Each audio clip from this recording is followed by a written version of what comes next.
This is the season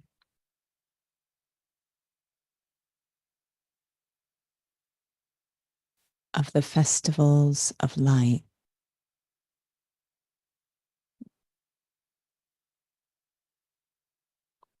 The darkest time of the year,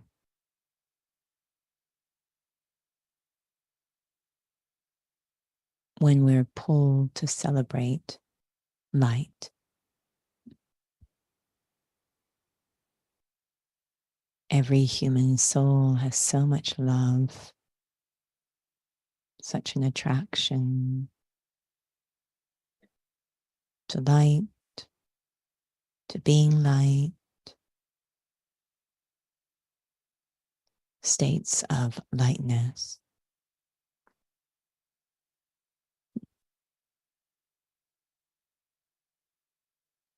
So we light candles, turn on lamps, but all of that is temporary.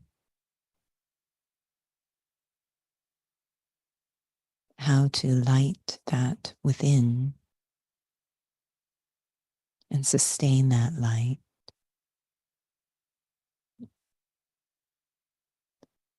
It begins by recognizing this attraction I have to light is because I am light.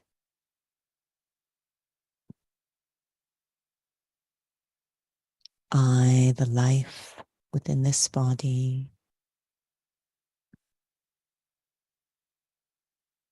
I, the spirit, the soul,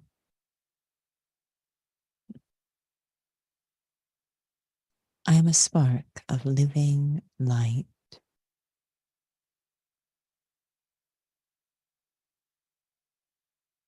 My true nature is to be light.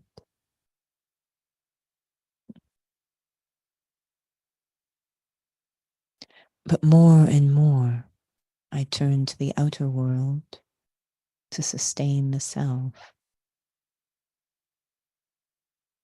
And my light began to dim.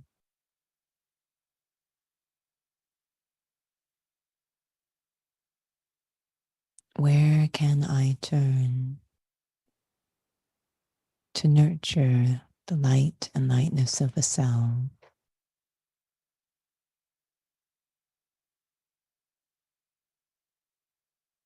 It's not outside.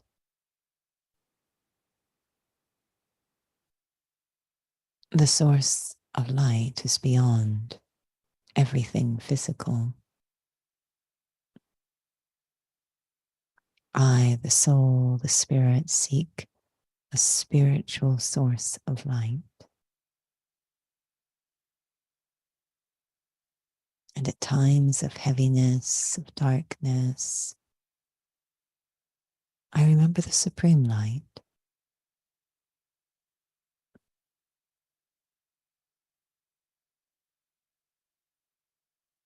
I go within and then go upwards beyond to a very quiet state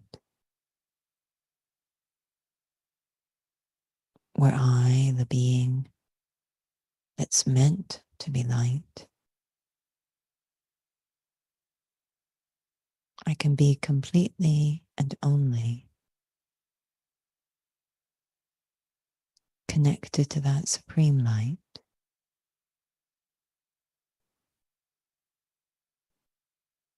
that ever ignited, stable source of light.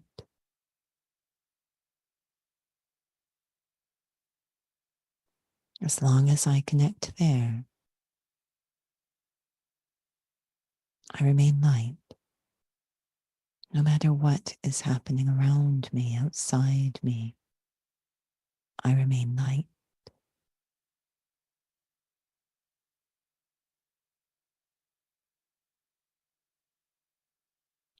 Om Shanti.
Om Shanti, and welcome to Interview with Raj Yogi.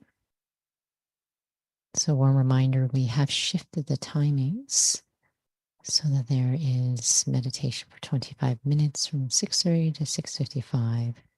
Short commentary to introduce the topic. So, tonight's topic is staying light no matter what.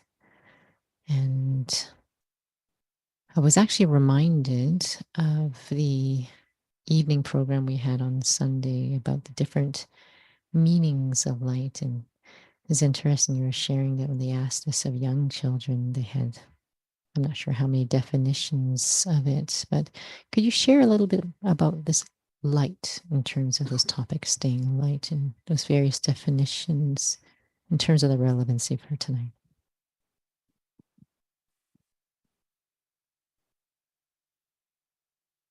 Yeah, there's such an attraction to light. And I know in other languages, I might use different words, prakash, jyoti, etc. But all referring to different states of light. So in English, we have one word, the same idea, but different states or ideas of light. And I think it just speaks to our attraction to that word and that experience that we have so many different ways to try and describe it. But it's really, I think, all of those facets of light are the demonstration of spiritual development.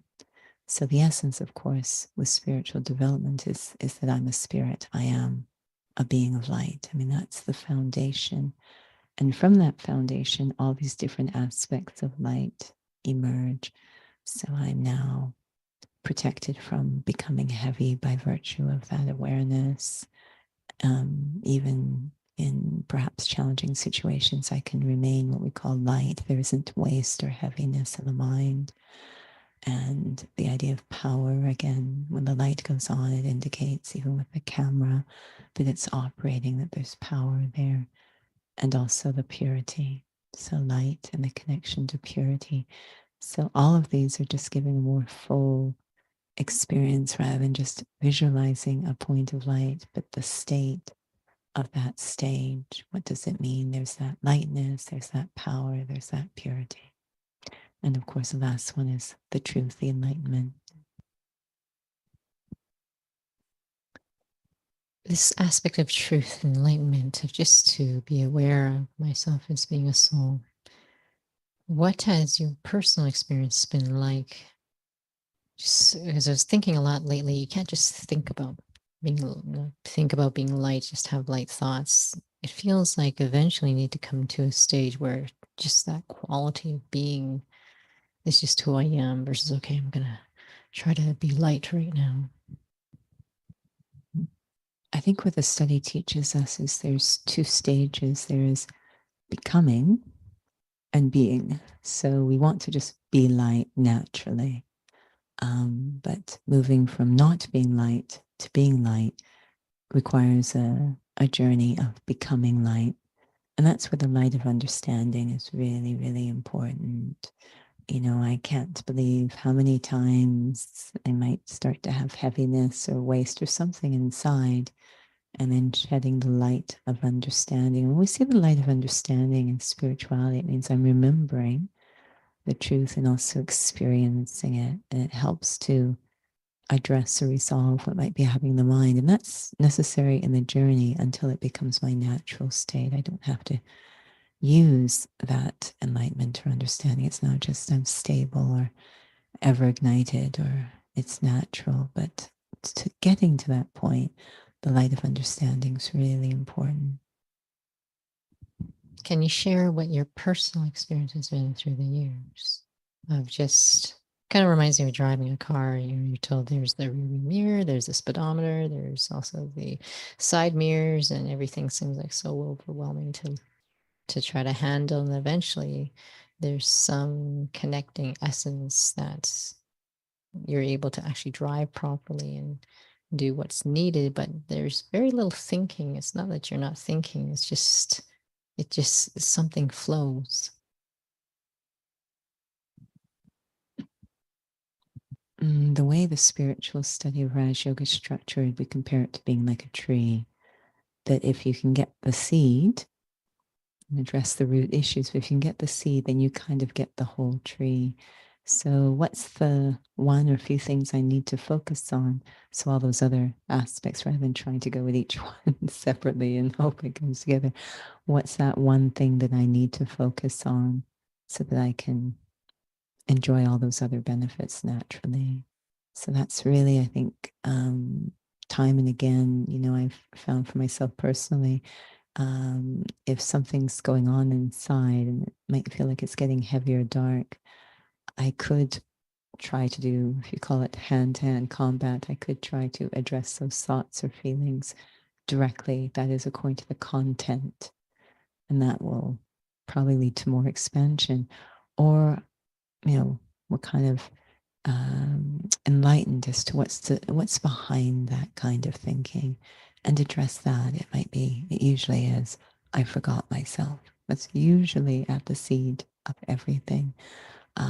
In terms of driving the car, oddly enough, the seed is developing confidence, and then all the pieces start to come together. So there's always something at the seed that I can focus on. There was someone who had asked me, is there a way to measure, assess myself? Have you noticed that you've been able to see milestones within yourself? Say, oh, I responded to this better this time than I did last time. I think so. And was having a conversation a bit related to this with someone earlier today. So in this study, at the beginning of the journey, we want to be quite aware and as clear a picture as possible of the destination. This was very clear for the first student, Brahma Baba, knowing where he's starting from, also having a sense of what his stage, his character and nature would be like at the end. Some might call it highest potential, but having a very, very clear, and it was very light. We actually refer to as angelic, so a form of light, very, very light. But he understood really the details of what that end destination would be like. I think that's really important to know and to feel, not just looking at a picture, but actually to experience that end point. And so then as I'm moving along, I can now gauge it relative to that end point, which is very light. And yes, you start to see some gains along the way, but it's very much, and the reason we want to do that is because what really keeps one light and enthusiastic and powered up is that complete trust that I do reach that end point. And that famous saying, if you can see it, then you can do it. If I can articulate it that clearly, feel it that clearly, then it's such a guarantee that I will attain that. Otherwise, I wouldn't be able to articulate it. So really deep lightness, or we could say intoxication, but really deep faith that I do reach. And it keeps me going, keeps me buoyant and energized along the way, even when things seem sideways or mistakes. But no, I know I'm going to reach that destination. So, two parts to this question, but they're very connected. The first one is about understanding your sharing. And I remember very early on in the study that mattered so much to you was knowledge, and you would read it, you would write about it. And in the study, we're often advised that you need to actually use the knowledge constantly. Practically speaking, though, we notice for ourselves, am I actually using it? And, maybe sometimes we are just using it when we're sitting in a meditation or something like that, but using it through the day. Have you found that there's ever challenges in terms of staying loyal to that lens of understanding? And what has your experience been like the more you use it for understanding, that it actually has power, so it doesn't stay intellectual? It sometimes feels like it depends so much on what's going on in one's head at any given moment. So it's quite interesting.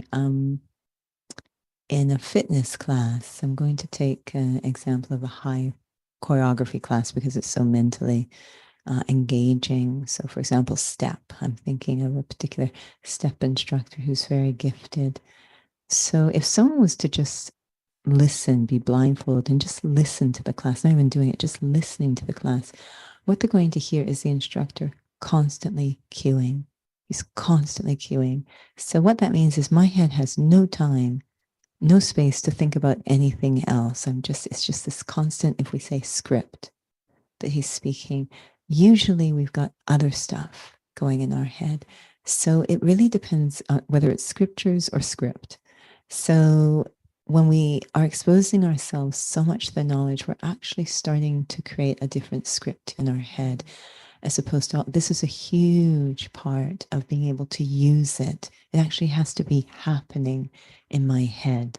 The same as when he's got this cueing going on, and the idea is guiding the activity. So we're using what he's saying. It's actually determining what we do in that class. So, it's like this self-cueing. What am I? We had a very powerful and beautiful, we called a blessing, the end of the study this morning. I really, really had it so much in my head. It was really beautiful on this point.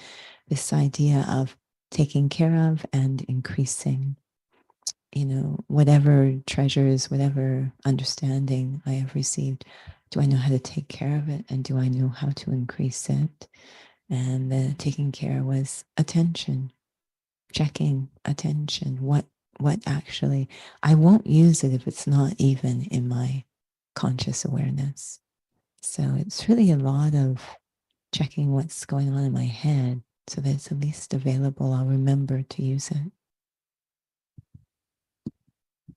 It reminds me of student drivers.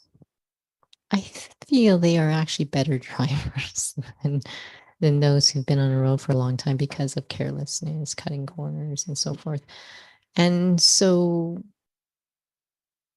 it feels like when something is so fresh, there's this natural wonder. Oh, I want to see things in a certain way, and you're very cognizant of that. Perhaps maybe because I don't think novel is the word, but there's just this significant recognition of seeing things through the lens of truth that's so refreshing.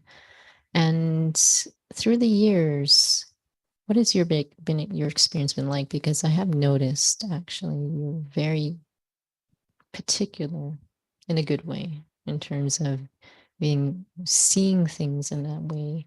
And I've spoken to so many students and noticed that through time one can start to stop using that script and start using the old ways. And it's kind of like watching, not being aware that the sun starts to set and it's slowly moving away from seeing through that unlimited lens.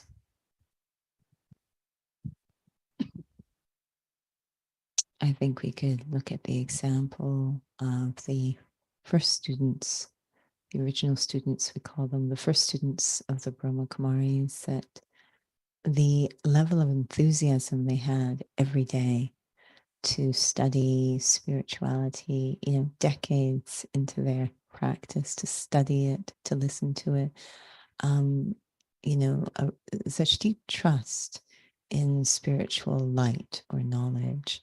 And so they had just remarkable, they took a lot of care of their enthusiasm. And I think, which of course there's an element of humility there as well. But to really, I appreciate that a lot about them, that they were just really, there's two choices: either you stay in the light or you go into the dark. And if you have the sense to know it really comes down to those two, I think you would choose the light. And they were really, really careful about staying in the light, which included exposing themselves to spiritual enlightenment daily, constantly. I was really touched by class from for regular students on Sunday about this piece of the connection between knowledge. It's called yoga, but the actual embodiment of it. And what have you felt in maybe using this example in fitness? And you said, okay, turn on your core, and you're being told all these different cues to do that, and eventually you are, for yourself in terms of an example in the past with ballet, kind of literally manipulate your body in a certain position, and you have to be able to get back into that position without having someone to manipulate that into that alignment. And for yourself, if you felt that, just needing the knowledge to become light, for example, to eventually come to a point where it's just you just embody that, versus you got to start telling yourself things again and again and getting yourself into that experience.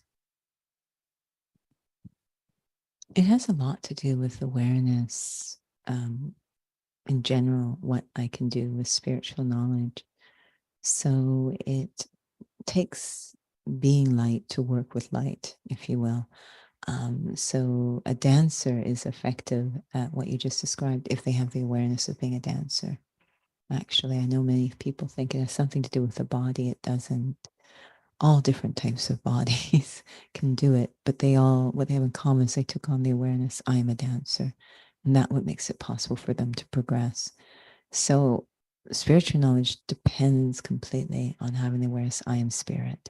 Then I'll be able to do very effective things with the knowledge. Anyone, as long as I have that awareness, doesn't matter when you came in or how long or where you are, that's the thing that makes a difference. The awareness, I am a soul, I am a spirit. So now I can really take a lot of benefit from spiritual knowledge.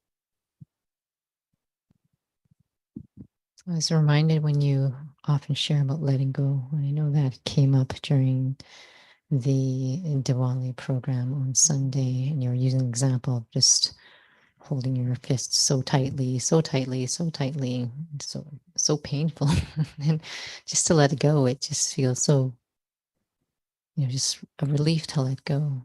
Yet when it comes to just holding on that I'm a body, it's like we don't even remember what it feels like to be a soul, but it's in a sense different, in the sense that you need power to be able to let go.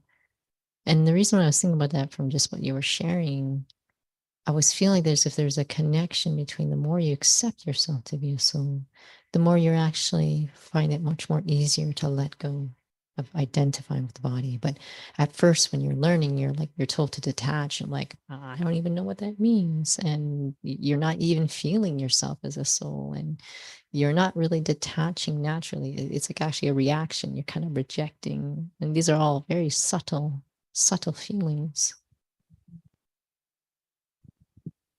Yeah, if I don't really go about it with that right seed, then it won't be the suggested theme tonight. It won't be no matter what, because it's still so dependent on the external circumstances. So, yes, I want to get that seed right to be light so I can be light, if you will. I want to get that seed right. And the seed is, letting go, I find so interesting because it's actually an incomplete sentence. It doesn't mean become nothing. I am going to let go of, but still experience something else. So I'm letting go of illusion, right? Which means then there's reality. That's where I'm going to go. So we could say I'm going to let go of darkness, but can I let go of darkness? First, I have to go switch on the light, and then automatically you let go of darkness. You could say, rather than telling to someone, go switch on the light, you could say to them, destroy the darkness. We don't say that when we walk into a room, right? We don't say, can you please destroy the darkness? We say, can you please turn on the light? So, but you are letting go of the darkness, but you would never think of that because you just attained the light. So letting go requires that I hold on to something else, and letting go is so natural. So how do I let go of heaviness? How do I let go of the stress? How do I let go of strain? I'm going to have to take something else. And someone we were talking to someone about this today, and they were saying, yes, I know, part of Diwali is overcoming what we call Ravana, the vices. He says, I know which vice is causing me so much distress, right? And, I know that needs to be addressed. And yes, how are you planning to do that? And so we were given the example, if it's ego, then don't battle with ego. That's a very bad idea. Focus on self-respect. And, we're given the method of how to do that. So we want to, letting go requires, I'm letting go of something, not of everything. It requires that I'm focusing on something else so the letting go becomes light and natural. I know I shared this before, but perhaps not in the interviews. But your sharing reminds me of as if you're experiencing the real thing versus not the real thing, like a lightness that's not real, actually. And that's where the whole no matter what, I really enjoy this topic. But it was making me think about this, it was a movie a long time ago. And I don't even remember. I think it was called, I don't even remember what it was called, but it was a doppelganger sort of situation, Coralina or something. Coraline, I think is what it's called. But it was this little girl. It's an animated sort of movie, and she's living in a world where it's not an ideal situation. And I don't remember the details all, but I just remember she finds this crawl space, goes through this door, and then she finds herself in this another world. Basically, looks like her own world, but everything it looks ideal. But there's a weird feeling through the whole thing. Like even her mother, the way her mother treats her, it's all light and lovely, but there's this superficiality there that she notices, and she's like, something doesn't feel right. When she finds out it's not the real thing, it's sort of, I'm not sure whether crafted in a certain way. I was thinking about that from what you were sharing about this aspect of staying light no matter what. And I know Daddy Yankee had, I think that she was one who was inspired for this program, feeling great no matter what. But I mean, the reason why I mentioned about this whole doppelganger example was to know the real thing, to feel what is the real thing. And it feels like you need to also have a sensitivity to also assess yourself properly. That am I doing it, and is it the real thing, so I know that I'm in the right direction? Because it seems like internally there needs to be constant adjustments. The irony, perhaps, is, when we say the word light, it sounds very light and fluffy, but it actually requires incredible depth to be light. And so when it comes to, for example, dance, sometimes we sort of look at the surface in terms of a presentation. So the leg seems to be very high, which is very impressive, and big movements and a lot going on. On the surface, it looks really good. But if you're looking carefully, you can see the alignment is all off. If you can look deeply, that they're sacrificing alignment in order to have a show. And so there's no depth to what they're doing. And so in a certain situation, they won't be able to do it, because there's no depth. It's interesting because on the weekend, we're doing a presentation on stability in unstable times. And I was trying to find, it's on a physical level, it's for fitness leaders, but I was trying to find an image that we could use to illustrate the different aspects of physical stability, which matches completely with spiritual stability. So what we found was a dancer who's on point. So that means they're on a toe blocked. So just the top of their toe. They're on point with their leg extended very high behind them in what's called arabesque. They're balancing in that position, but they're balancing on the very top of a bottle. So I don't have an example, but you know how a bottle narrows?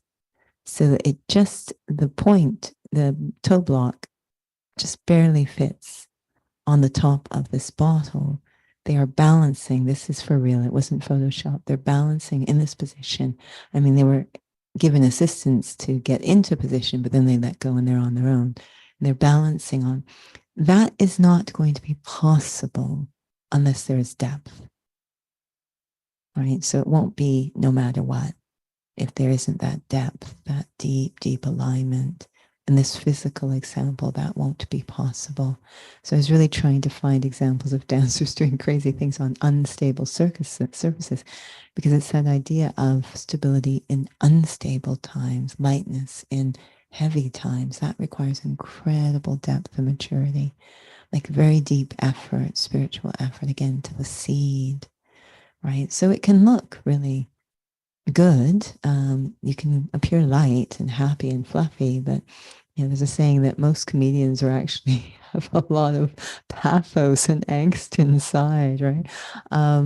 What's going on at the deep level? Because that's really what is, endures in difficult times. To be light in light times is no problem. But to be light in heavy times, that's when the depth of lightness is revealed. Thank you, Judy. I think we're running out of time. So perhaps we will have a reflection, but it's very inspiring that we have ideas of light. Lightness is actually quite immature.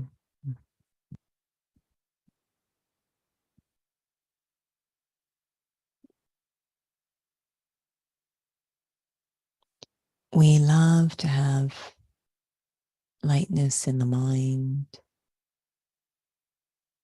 lightness in the heart, light in our eyes.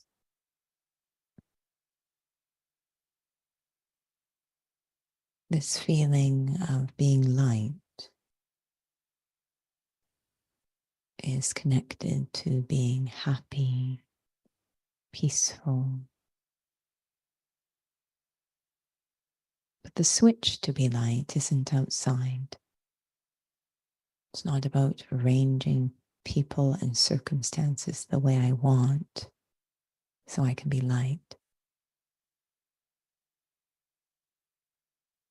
It's about going inside, switching on the light inside,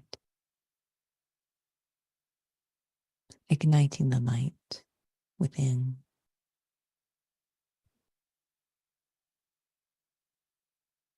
And that requires a switch of awareness, of consciousness.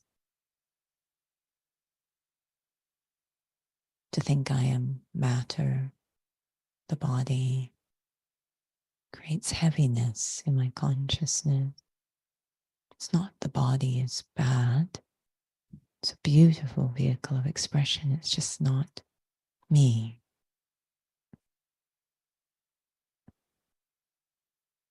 To experience I am the being inside this body. That when we say there's a light in the eyes, it's me, the being of light,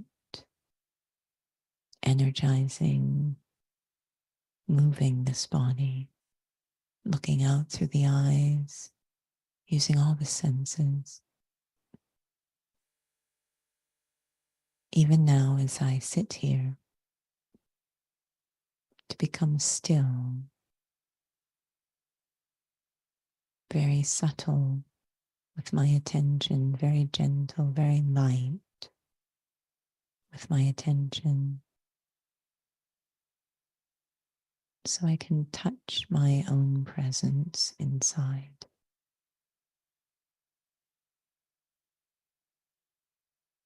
I am a point of life and light, very delicate, not physical at all, and yet how powerful I must be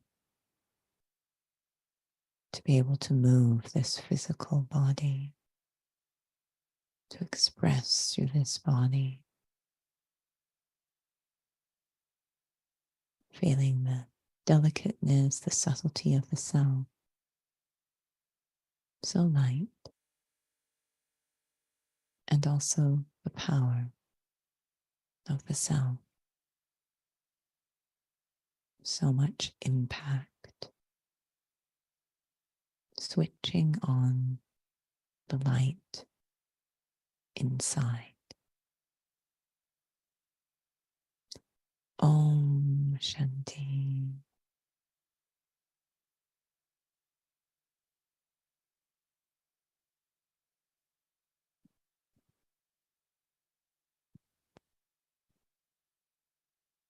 Om Shanti. Thank you for those who've joined with us on YouTube as well as Instagram. So, just a couple of reminders for souls. We do have the Raja Yoga Foundations course starting for November. So, that would be the Wednesdays, November the 1st, 4 Wednesdays in November, 6:30 to 8 o'clock, I believe. And so registration is required for both online and on site. You're welcome to go to the center's website to find that information, or if you have the Eventbrite page as well, you can go there to find that. We have some new sessions that are being offered, also in English. So, an English workshop on the first Saturday of every month for the first 4 months. And there is a theme for each one. So, the first one is going to be on November 5th, Saturday. I think it's 1:30 to 4 o'clock p.m. So, please feel free to visit the website. And then, of course, if you want to register as well for the one in December, December 3rd. And then there's also Monday English sessions are being offered. And sorry, these sessions, the workshop on the Saturdays and the Mondays are at the Northeast Center, now called Inner Peace Center. And so those ones on Mondays are going to be weekly. So 6:30 to 7:30, all about the practicality of Raja Yoga. So there'll be some meditation, and there'll be sharing from an experienced student facilitator of Raj Yoga, and then taking you back into experience as well. So I believe registration is required for that as well. And then we have drop-in sessions are happening at the Academy. Used to be called Heavens, and that started last week on Saturdays now from 12:30 to 1:15 p.m. Same name as the ones that are at the Northeast Center on the Mondays, practical meditation. Again, the practicality, the usefulness of Raj Yoga in day-to-day life, not to cope, but to really go into this overarching reality. So those don't require registration for the Saturday ones, but you can just drop in, but you'll need to go to the front desk just to check in. So details about that is also on the website as well as on Eventbrite. And we always just encourage souls to join the meditations either on site or online. Ultimately, just really practicing and experiencing for yourself is really the need to be able to make this all practical. So thank you for joining. Om Shanti.